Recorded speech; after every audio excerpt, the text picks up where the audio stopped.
Pero bueno, pasemos al terreno político y dejemos los casos judiciales, porque ha habido varias rondas de conversaciones, empezaron el lunes, se han extendido hasta el miércoles, varias postales, el presidente ha tratado de reunirse con todas las bancadas, entendemos que UPP y el FREPAP rechazaron esta invitación por motivos diversos y estamos con Javier González Olaechea y Eliana Carlín, analistas políticos, a quienes les agradecemos por acompañarnos esta noche. Y en principio, ¿qué conclusiones podemos sacar de estas rondas de conversaciones? Muchos dicen que bueno, es para la foto, finalmente de ahí no sale nada trascendente. Sin embargo, puede haber puntos de consenso, empujar ya que dentro de poco, en marzo, se tiene que instalar el nuevo Parlamento. Bueno, en principio hay puntos de consenso bastante básicos. Todos los partidos que han acudido han salido hablando de la agenda anticorrupción, que es casi pues un sentido común, ¿no? Y creo que a lo que hay que prestar atención más bien, al margen de lo que hayan conversado quienes han decidido unilateralmente conversar con el Ejecutivo, es si existe la posibilidad de que los partidos se sienten y conversen entre sí. Sí, pues, que es lo importante. Y planteen una agenda mínima para este periodo que es tan breve, pero que requiere de establecer reformas sumamente urgentes, muchas de las cuales han quedado en el tintero, en el esfuerzo previo de generar reformas, la reforma política y la reforma electoral, ¿no? Entonces, la reforma del sistema de justicia. Entonces, puede ser que, bueno, sin ninguna duda es un esfuerzo de diálogo interesante. Vamos a ver qué es lo que pasa con quienes finalmente no decidieron acudir, que probablemente sea nada, no pase nada. Pero como te digo, lo interesante es ver cómo conversan entre sí y se ponen de acuerdo para poder trabajar como la ciudadanía requiere en este periodo. Lo de UPP, lo de, digamos, la bancada de Antauro Humala, entendible, ¿no? Porque ellos buscaban ser los disruptivos del barrio, tener un perfil ya en contracorriente, me imagino de cara al 2021, qué expectativas tengan. Muy raro lo del FREPAP, me pareció, porque habían dicho que sí, luego dijeron que no se llegó a entender eso. Buenas noches, gracias por la invitación y saludo la presencia de quien me acompaña en la mesa también. FREPAP tiene una historia singular e importante desde el punto de vista andino principalmente y después migra a la capital. La votación que ha obtenido es representativa de un cambio de la actitud del electorado que ha votado, no es la gran mayoría de los peruanos. Ahí quizás lo que habría que distinguir son dos cosas en primer lugar. Habría que ver quiénes de los elegidos por el conducto político del FREPAP son israelitas y quiénes responden a esa visión del mundo andino que se ha trasladado también a Lima. Y en segundo lugar, el último censo refleja una nueva realidad limeña y del país, de 2017. Aproximadamente un tercio de la población de Lima se autorreconoce como indígena. Esto realmente es importante y es una novedad en el país que se recogen en las encuestas, así como los nuevos datos de las 48 lenguas indígenas reconocidas en el censo, de manera que no hay muchas sorpresas. En alguna oportunidad, hace 3 o 4 meses, en otros canales advertí que esto podía ser posible, inclusive lo de Antauro, van a decir. Claro, pero sabrán bien ellos lo que quieren hacer, porque quizá para ellos, no sé si para ellos fue una sorpresa haber llegado, lo digo por el hecho de haber reculado la invitación del presidente. Perfectamente, van a decir, quien participa en política sabe. No necesariamente sabe con detalle qué tipo de reformas quiere puntualmente, en este caso en un plazo tan breve, pero lo que sí tiene con toda claridad es lo que no desea que suceda para el país y lo que no desea impulsar, y en este caso la ausencia a la mesa de diálogo convocada por el presidente, que ha sido muy abierta, sin una agenda muy, digamos, demarcada.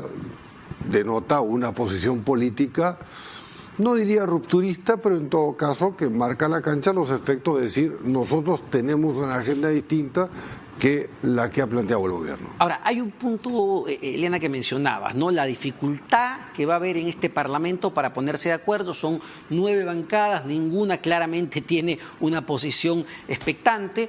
Y en medio de todo esto, lo que hemos visto antes de instalarse el nuevo Parlamento es ya las disputas dentro de las propias bancadas. 2 ejemplos clarísimos son el de Podemos Perú, de Daniel Urresti, que públicamente, en vivo, en ampliación de noticias, le marcó la cancha a su secretario general del partido y le dijo: el que mande la bancada soy yo, no el señor Luna, no el comité, soy yo. Y el otro caso es del de UPP, donde los congresistas, recuerdo al señor Chagua, le dijeron a Virgilio Acuña que muchas gracias, hermano, por la plata, pero nosotros respondemos Antauro.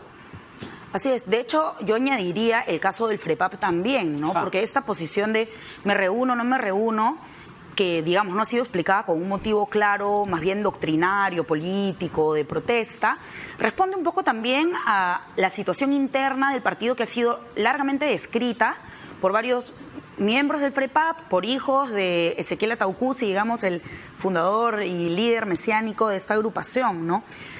De hecho, además, probablemente haya rupturas posteriores, ¿no?, a esta que estamos viendo. No es sorprendente en el caso en los casos descritos. UPP es claramente un partido cascarón, termina siendo siempre un instrumento legal para llevar, ¿no?, a la persona requerida a la presidencia de la República. En el 2006 el caso de Ollanta Humala, en este caso no había candidato presidencial, ¿no?, pero ha logrado un éxito en estas elecciones congresales. Entonces, digamos, no es sorprendente porque esto refleja que la pobre institucionalidad de nuestros partidos políticos, ¿no? Entonces, que estemos hablando de, por ejemplo, ¿no?, en el caso de Daniel Urresti, de personas que dicen, bueno, yo no me reúno, ¿no? No respondo al presidente o líder de mi partido porque finalmente yo tengo una legitimidad en la bancada. Eso te habla, pues, de que institucionalidad en ese espacio formal no existe, ¿no? Y bueno, muestra, esto es a nivel micro, ¿no? Pero a nivel macro lo que podemos ver como un dato súper curioso es que en el 2016, si sumábamos las tres primeras fuerzas que entraron al Parlamento, sumaban el 86% de las curules totales, ¿no?, del Congreso, ¿no? No de los votos, finalmente de la representación, ¿no? De los espacios. Hoy las tres primeras bancadas sumadas ocupan menos de la mitad, ocupan el 47%. Entonces, es un Congreso fragmentado, ¿no es cierto?, por la falta de institucionalidad dentro de los partidos. Ya hay fragmentación, va a haber más fragmentación, pero en este espacio van a tener que enfrentarse a una tensión de verse en la obligación de no mostrarse tan confrontacionales, ¿no?, ni entre sí ni con el Ejecutivo, porque ya quedó demostrado largamente que la ciudadanía rechaza eso y está harta de eso. Eso lo podemos ver con lo que ha pasado en el anterior Congreso, ¿no es cierto? Pero a la vez estar en un año de campaña. Sí, pues. De campaña. Eso te distorsiona todo de todas maneras, ¿no? El hecho y no solamente eso, claro. Hay líderes políticos que, por ejemplo, han ido a la cita con el presidente de la República, César Acuña, por ejemplo, que tiene una bancada importante de 22 parlamentarios, que claramente APP ha dicho, oye, nosotros sí queremos consensuar, queremos empujar una serie de cosas. Tenemos puntos, ¿no? Claro, pero Acuña quiere ser presidente, y eso puede también distorsionar de alguna manera el comportamiento de su bancada. Bueno, no de la suya solamente, sino de todas. Sí, claro. En cierta medida, yo coincido en términos generales con una apreciación que recientemente se ha expuesto, es decir, todos están obligados a portarse bien dentro de los cánones que el electorado ha emitido del 100% del electorado. El hecho solo de no votar, el hecho de viciar en blanco, en fin, ha dicho en términos generales, esta propuesta, este escaparate de propuestas, estos candidatos no me gustan. La representatividad, por ende, ha sido bastante baja y fraccionada. Pero están obligados a portarse bien, entre comillas, porque todos van a querer aumentar una porción mayor en el próximo proceso electoral. Pero ¿esto qué significa en la práctica portarse bien? Portarse bien respecto a las reformas necesarias. No hay mucho tiempo para poder acometerlas. Muchas de ellas son, profundas, son impostergables. El Congreso va a estar un poco distraído al principio porque hay mucha gente que no tiene práctica parlamentaria. Y en segundo lugar, el hecho de responder a un electorado específico, por más pequeño que sea, como se ha mencionado, significa que aumentar esa porción quiere decir exacerbar un poco los ánimos y marcar la diferencia. Y los pleitos internos no solamente se han dado en los casos has comentado, también hay otros en otros partidos, vale decir, pues, donde hay autoridades que no se reconocen entre sí. Es un popular, ¿no? No vamos a dar nombres, pero resulta evidente. Hay una transición también, vale decir, una transición generacional, por un lado, una transición de imagen, por otro lado, y también hay un Perú que es totalmente distinto, que no termina de procesar la lectura andina, ¿no? Quien no conoce los Andes y el sincretismo y lo que sucede a través de ellos, hace 500 años no conoce el país. Va a decir, Lima mira al mar, se mira al ombligo, y ese no es el país, va a decir. Y eso se ha expresado claramente. Pero la última conclusión respecto a esta primera parte de análisis es que una buena parte de esa cancha está vacía. Sí, claro. Y no está ocupada. Y en política los espacios pasivos duran muy poco y los ocupan otros. Ahora, hay un punto interesante y lo reseña hoy el Diario del Comercio en su página web, que si bien hay mucha fragmentación, parece que ya tendríamos más o menos la conformación de una mesa directiva en función a los votos, porque lo que dice es que ya varias bancadas se han puesto a conversar. Me refiero a la bancada de Acción Popular, que cuenta con 25 curules, la de Alianza para el Progreso de César Acuña con 22 curules, la de Somos Perú 11 curules y la del Partido Morado con 9 curules. Todas ellas, digamos, entendidas al centro del espectro político, en un centro más o menos liberal, tienen 67 votos. Para lograr la mesa directiva necesitas la mitad más uno, es decir, necesitan 66 votos. Les sobra un voto. Claro, eso nos dice, pueden tener la mesa directiva, pero como tú bien señalabas, Eliana, no alcanza para las reformas importantes que necesitas 2/3, ¿no? Exacto. Claro, y de hecho, si ya logran con eso la mesa directiva, habría que ver pues cómo se negocia en lo sucesivo para las reformas y si, digamos, se van a llegar a dar, ¿no? Hay cuestiones que han quedado pendientes de segunda votación, respecto de las reformas de la Comisión de Reforma, valga la redundancia, anterior, y de todas, o sea, definitivamente quienes están tratando de ocupar el espacio de, digamos, quienes se sienten inconformes o de que quienes tienen pensado un voto de protesta en las anteriores elecciones y en las siguientes, de repente pues van a considerar que estas reformas son una cosa muy pequeña y se van a ir un paso más adelante por el cambio de constitución y de repente no van a apoyar pues no este tipo de